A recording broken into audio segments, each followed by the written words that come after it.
I've criticized Alberta NDP leader Naheed Nenshi before for his lack of energy policy and his what I call UCP-Lite approach to energy issues. And the reason I criticize him is because I think that His Majesty's loyal opposition really has two jobs. So the first is to criticize the government and point out what's wrong, what the government is doing wrong. But they're also supposed to be a government in waiting. So they're supposed to say, okay, here's what the government is doing wrong. Here's how I would do it better. So what Nenshi has done is always agree with Alberta Premier Danielle Smith and her UCP government. And he did it again last week when the pipeline MOU was announced between Alberta and Canada. So I want to read an excerpt from the statement he sent out to media. Here we go. This MOU is good for Alberta. We need more pipeline capacity, energy exports, and the oil and gas jobs that come with it. We have a huge opportunity to unleash new energy investment in this province, and pipelines are a very important component of that. Alberta needs an all of the above export strategy. Yes to more production and export capacity for oil and gas, and also to expanding electricity interties with BC and other jurisdictions, developing a critical mineral supply chain, expanding advanced manufacturing, and reversing regressive laws on renewable energy. So give him a little credit. I mean, he had a nod to some of the more, electricity friendly and where the global energy transition is going. But for the most part, it was about good housekeeping stamp of approval on what was negotiated between Smith and Prime Minister Carney. And I have a problem with that because well, first of all, there's no criticism here. And there were many, many things that could have been said, criticism that could have been made of that MOU. None of them were made. And there were no suggestions for what they could do better. And there were many, many suggestions that would be an improvement on what the Smith government is doing. So here's some of the questions. I've got three for you. What about the increase in oil production leading to much higher unfunded liabilities? So what happens is the Alberta, and we've done a lot of this work on this in our unethical oil series, and you can go to our website, energi.media, energi.media, and click on the unethical oil on the nav bar, and you'll see some of it. But basically, here's the problem. Alberta, like every other oil and gas producing jurisdiction in North America, when it was setting up its liability management system, decades ago, early in the 20th century, it had a choice. And the choice was, do I take security for reclamation at the beginning of the well's life or at the end of the well's life? Now, as you can imagine, oil and gas companies never want to pay at the beginning. They want to kick the can down the road as long as possible. And because liabilities, reclaiming old, orphan wells and so on, was never a priority for any government. Any government, not Rachel Notley's NDP, none of them. What's happened is the companies have figured out ways to get out from underneath their obligations. And without going into a lot of the details, right now, according to the Alberta Energy Regulator in one of their presentations that was leaked in 2018, it was dug out by the Narwhal. So kudos to the Narwhal. Actually, I take that back. It was the National Observer. My mistake. Anyway, what it said was that their team estimated that the unfunded liabilities on the oil and gas, so not only conventional oil and gas, but also the oil sands together was $260 billion. Now, the AER came back and said, oh, no, that's our official estimate is much lower than that. Well, yes, of course it is. But, others have taken a hard look at this and they've come up with numbers that are close or whatever. But it's a big number. So if you were going to fill up a 1 million barrel a day pipeline with diluted bitumen, and then you were going to expand the Trans Mountain Expansion pipeline by 300 to 400,000 barrels a day, you're looking at a net increase in the oil sands production of about 1 million barrels a day, which could, by just back of the cocktail napkin math, lead to unfunded liabilities of $100 billion or more. I would think if I'm the premier or the leader of the opposition, I might ask the premier, what do you plan to do about that to make sure the taxpayers aren't stuck cleaning that up if they turn into stranded assets or they produce to the end of their life and the companies don't clean them up? How are you going to guarantee that that's going to happen? That's protecting the public interest. That's protecting Alberta taxpayers. And it's really, really negligent of Nenshi not to bring up issues like this. That's his job. He should put this tough stuff on the table. Okay, here's a number two. Number two. Why weren't non-combustion uses for bitumen included in the MOU? Okay, so all we're doing, all that's contemplated around the oil and gas portion of the MOU is we're going to rip and ship. Hewers of wood, drawers of water. We're going to take raw bitumen, which is like peanut butter. We're going to dilute it a little bit with hydrocarbons, lighter hydrocarbons, stick it in a pipeline. We're going to send it off to, China, India, Korea, Japan, wherever we think there's going to be buyers. And the Alberta government itself has a provincial agency, which is called Alberta Innovates. It's been working for 10 years on turning bitumen into other products. And there you get a lot more money for those other products. Carbon fiber, you get 4 times as much value. Asphalt binder, you get it twice as much value. Activated carbon, you get 1.25 times as much. And none of that was in there.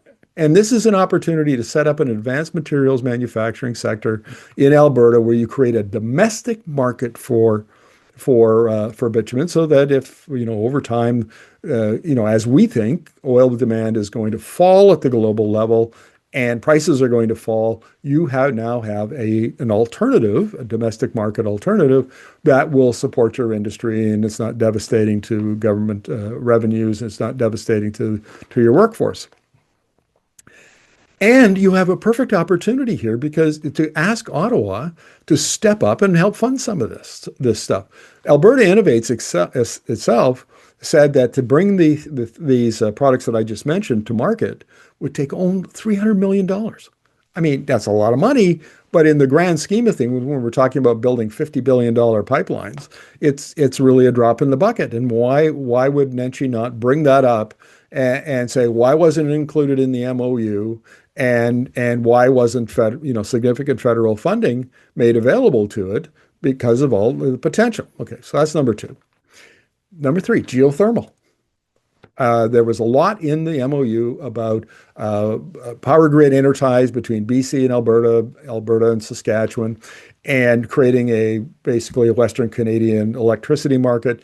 And that way the hydro dams in British Columbia could act as big batteries for renewables. And it's a much more robust system and makes better use of the hydro dams capacity. And Alberta has, and both Saskatchewan and Alberta have all kinds of opportunity of great wind and solar resources. But then there's advanced geothermal, and you see some of the videos that we've done. There's a playlist on our YouTube channel where, for geothermal, go check some of that out. Because with the advanced geothermal, there's a couple of different ways to do it. But Ever Technology out of Calgary, I'll use that example. They use drilling techniques developed in the oil sands to drill 2 well bores that are 50 to 100 meters apart, and then they join them up at the bottom, and then they put the pipes down, and they basically do a few more of those, and you make a big radiator. And then you put water, just usually water, in, and then the heat down there heats up the water, it expands, you get a siphon effect going, and next thing you know, you're producing a lot of hot water that can either be used in industry, for industrial heat, it can be used for district heating, it can be used to make electricity.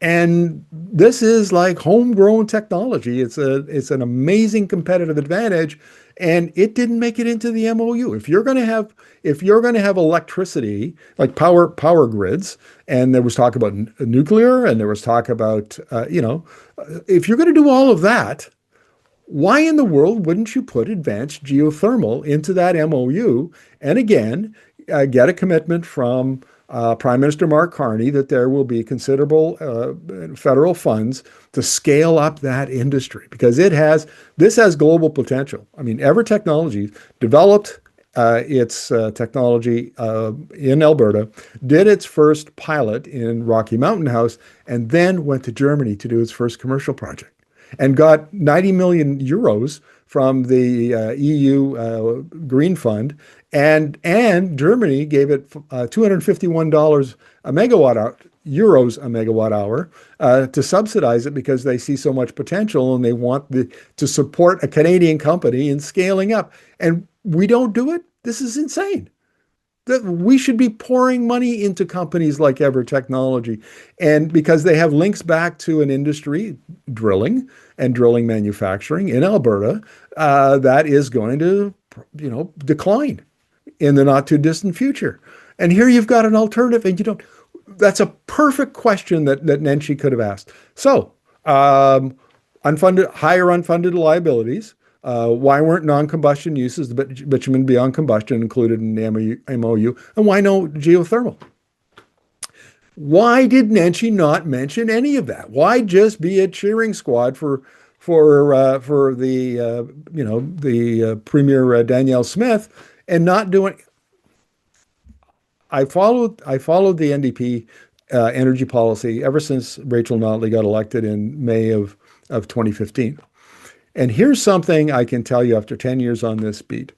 The Alberta NDP has no comfort whatsoever with energy policy. And Rachel Notley did some good policy while she was premier because she trusted her bureaucrats. She brought in trusted experts, like economics professor Andrew Leach from the University of Alberta. She surrounded herself with people who were really good. They made recommendations. She followed those recommendations, and it turned out to be good policy. But after she didn't have any energy policy coming in, and after she was defeated in 2019, she never had any energy policy after that. And then she has followed in that tradition because he doesn't know much about energy either, despite his claims that he does, because he sat on the board of NMAX, the city-owned utility, when he was mayor of Calgary. But nevertheless, it's pretty skimpy expertise. So there's a structural problem here. The party would prefer that it stick to things that it knows, education and health being the two top ones. But Alberta is the epicenter of oil and gas and really of energy in Canada. You cannot be a government in Alberta if you're a party that wants to be government, you must have an energy policy. And the fact that the Alberta NDP does not have an energy policy and has no interest in putting in the effort to develop an energy policy and has a leader who has no interest in being anything more than a cheering section for the governing party is scandalous. Scandalous. And they're never held to account. Members, NDP members should be shouting it from the rooftops. Where's your energy policy? Why do we not have a response to Danielle Smith? Now, look, if I gave 3 examples of things that could be done, and there's lots more, and a lot of them are on our website or on our YouTube channel or on our Substack, and all Naheed Nenshi's researchers would have to do is spend a day in our archives, and they would come up with a dozen ideas that they would then have the background and they could develop into an energy policy. This isn't rocket science, folks. You're Alberta. This would be like asking Texas to not have the opposition party, I guess the Democrats in Texas, to not have an energy policy. It's ridiculous. And the NDP is never going to form government, never going to be elected as government unless it gets its head around energy policy. And this is the easy stuff. The MOU was like the low-hanging fruit, and they should have done a much better job. So if you're a member, put pressure on your MLA, on your, talk to the party, whatever. But Albertans are not served well by this. The Westminster democracy, parliamentary system, really works well when it's got a government, a competent government, which Alberta does not have. You know my opinions on that. And it has a competent opposition. because the government gets held to account. And it has to do something because it worries about the opposition going into an election and not only having a coherent criticism of what the government has done, but also having a coherent policy platform that to offer as an alternative. So not only is Danielle Smith horrible premier, I mean, she just is, you know my opinion on this. She's probably Canada's the worst in Canadian history, and her energy policy is just awful. Well, the Alberta NDP and Naheed Nenshi aren't much better on this file. And it's gobsmacking that this would happen in Alberta, the epicenter of energy industry in Canada. So NDP, Mr. Nenshi, pull up your socks, do a better job, because it's the people of Alberta who are suffering because of this.